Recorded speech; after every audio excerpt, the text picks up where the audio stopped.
Having a personal connection with MS can be a strong motivator for healthcare clinicians who work with patients with the disease. Dr. Scott Newsom shares the story of his mother's MS and how it affects him in his work today. Hi, my name's Dr. Scott Newsom. I'm an MS specialist at the Johns Hopkins MS Center. So I was asked to talk about why did I become an MS specialist. And interestingly, at first, this path was not so clear to me. And furthest from my mind on even going into medicine. My mother had multiple sclerosis. And as a single parent raising a child, I saw the struggles that she dealt with day in and day out. And as a child growing up with a parent who had a chronic illness where there was no cure, it was very challenging at times. You know, there were times where my mother, when she would get sick, have a relapse, she would be out of work, or she'd be hospitalized. And for a young child to see that, to see a loved one, especially a single parent, go through that, it was very challenging. And so growing up in childhood, the last thing I thought about doing was going into anything medically related because of the experiences that I had. However, as life went on and as the years went on, and as I had more experiences with my mother, both good and bad, I started to think realistically, what do I want to do with my life? For example, I saw the good, the bad, and the ugly of medicine with my mother's care. And there were times where she was not treated, in my view, very well. And that had catastrophic effects, both physically and emotionally, for her, to the point where she became depressed at different time periods. And that really resonated with me as a child, even though I didn't understand all the sort of intricacies of why she was going through what she was going through. But as I, grew up, became more mature, had a better understanding of the struggles that she was going through, I felt like, you know what, I don't want anyone to go through what my mother has gone through. And my mother, was diagnosed with MS prior to any treatments that we have available today. So she didn't have the benefits, at least early on, from these therapies that really can change lives. And so as a 16-year-old, when my mother had to be put into a nursing home for the rest of her life, I was lost. And, going back to what I said, I had no idea that I would now be at the point in my life that I'm an MS specialist at a prestigious MS center. And there were times where, to be frankly honest with you, that I was upset with my mother. I was hurt because I felt like she abandoned me, not realizing that it wasn't her fault. And these things come back in reflection from time to time, where I'll think back to those times that weren't so good and try to harness that into, well, how can we make things better? Not necessarily for my mother or people that were in her life, but for people who have MS. How can I utilize my experience as a loved one with a sick parent and help bolster the energy that I have to help people with MS? And so once I decided that, medicine was really the career that I wanted to go towards, I still was not 100% sure about neurology, and let alone becoming an MS specialist, because I felt at the time it's too close to my heart, and that saying, too close for comfort. But as I was going through training, there was just something inside of me that just kept pulling me towards people with MS and related disorders.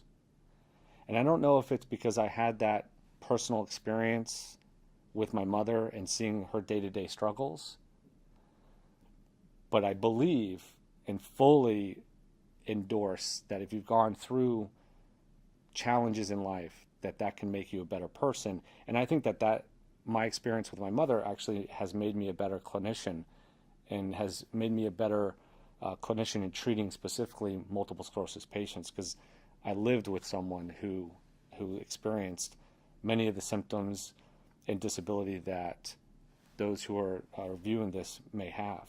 or had. And so that pointed me towards a career in neurology, then multiple sclerosis specifically.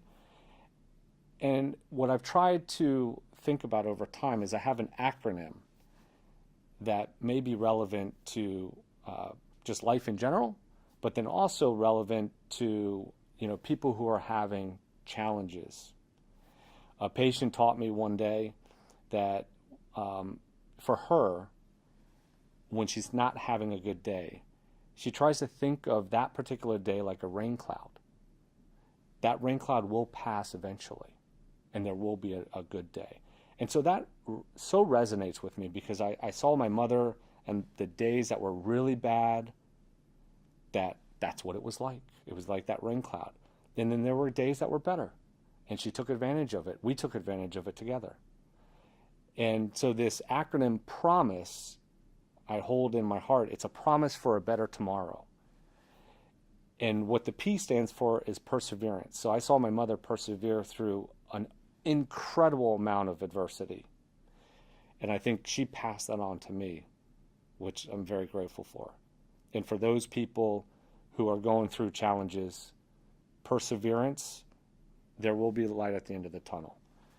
Then the R is reflection, reflecting back on not only the good times, but also the bad times. Try to see if there's something positive that you can take from a bad experience.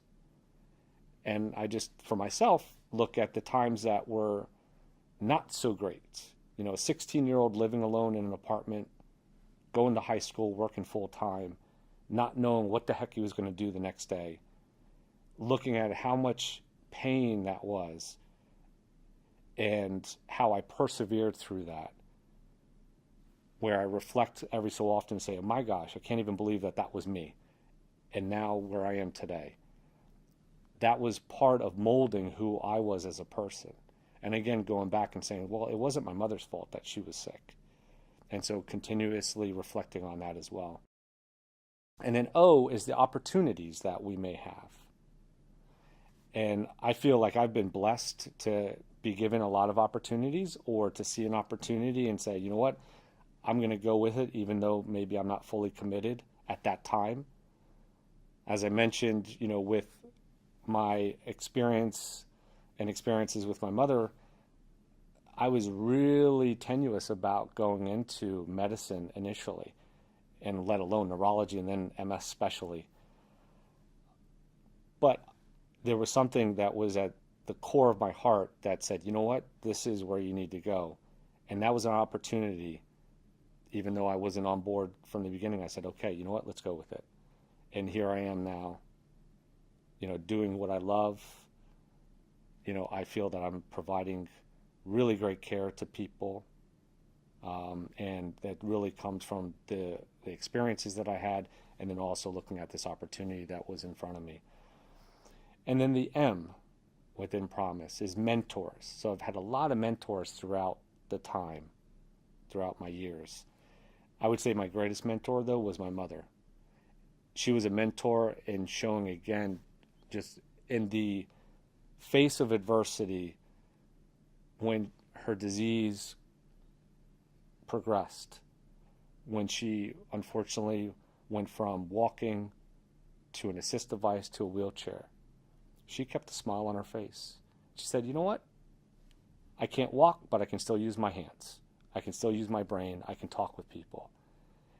And so that really gave me an idea of, wow, look at this strong woman who could give up, could throw in the towel, yet she didn't. And she always kept a smile on her face, even when I know she was suffering inside.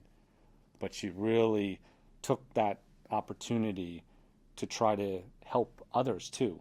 When she was in a nursing home, she was like everyone's best buddy, and she would cheer people up when they were down. So no matter how badly someone may feel, or how sick you are, or how disabled you are, I do feel like you can try to harness something good out of that situation. The I is sort of cliche, but there's no I in team. What I've learned over the years, not only from my mother's care and realizing that there's not one person that's more important than another in one individual's care, but it takes a team approach to help people. And I know in my own practice, there's no way I could do what I do without a team that I have working with me, from my office coordinator to my nurses to our advanced practitioners to our students to my colleagues to our researchers. It takes an army of people to even help one individual. Then we move on to S within promise, and that's sacrifice. So, reflecting back to the not so good days, I think about my mother, the sacrifice that she put forward. She worked to help provide for me and to keep, a roof over our heads.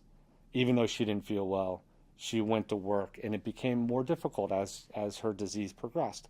But she kept doing it. She kept pushing through. She would bring work home, which she never did. And that was sort of an early sign to me that, oh boy, why is mom bringing work home? Maybe she has more work that's put on her plate.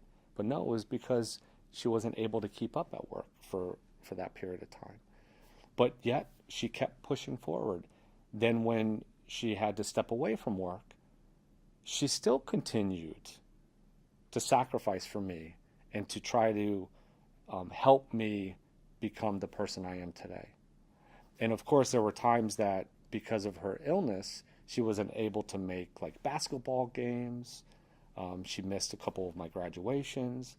But I like to tell the story because, she missed my high school graduation because she was in the hospital.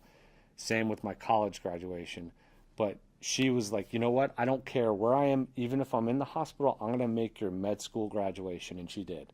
And I know that was a really, really hard thing for her to do, but she sacrificed, she pushed through, and she said, I'm going to do this for you. And we took some beautiful pictures, which I show in presentations.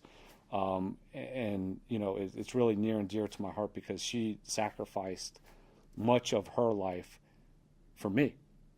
And I think that I'm where I am today because of her. And then the last part of the acronym, E, enthusiasm. So no matter how difficult times are with all of us in our life, I think trying to be enthusiastic about something, some piece, it becomes infectious. And it can spill over into a not so good situation and make it actually look not so bad. And so I think enthusiasm for anything, and I've tried to harness that for myself in my practices. I have a lot of enthusiasm when I see people. And in fact, not too long ago, a patient asked me, said, "Are you always this positive?" And I told him, absolutely. I was like, I could be negative.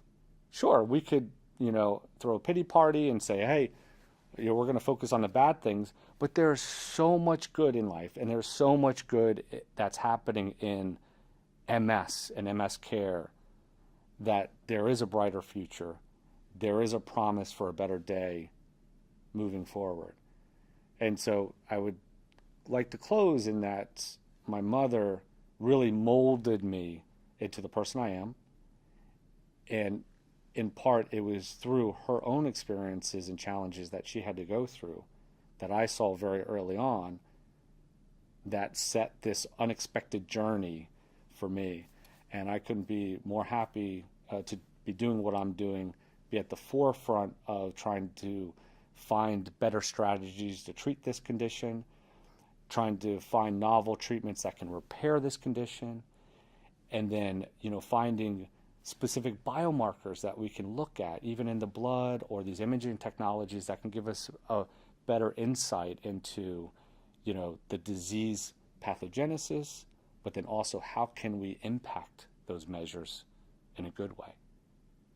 Thank you.